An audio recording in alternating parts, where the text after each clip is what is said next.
On Tuesday morning, the British High Court in London handed down its judgment on WikiLeaks founder Julian Assange. According to the ruling, Assange faces a further wait to find out whether he can bring an appeal against the extradition to the United States. It's 11:30 in the morning, and as we can see, people have gathered behind me to protest against the extradition and support Assange.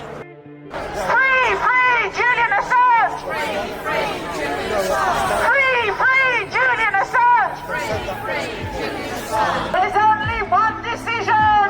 No extradition! Free, free, Julian Assange!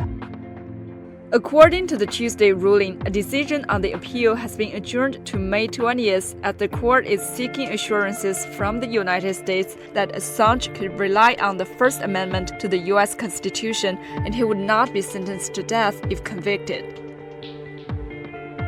What the courts have done have been to invite a political intervention from the United States to send a letter saying it's all okay. I find this astounding. Julian is a political prisoner, he is a journalist, and he is being persecuted because he exposed the true cost of war in human lives. This case is a retribution, it is a signal to all of you that if you expose the interests that are driving war, they will come after you. The Biden administration should not issue assurances. They should drop this shameful case that should never have been brought. Julian should never have been imprisoned for a single day. This is a shame on every democracy.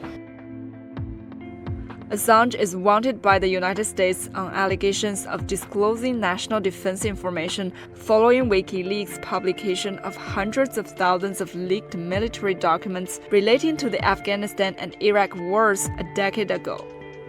The 52-year-old has been held at Southeast London's high-security Belmarsh prison since 2019. I think it's the wrong decision.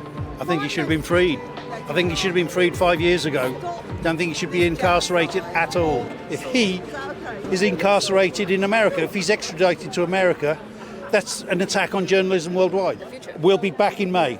We'll be back in May. And we'll be back every time until it's finished and that we can actually get the result that we want and that Julian Assange deserves and press freedom deserves.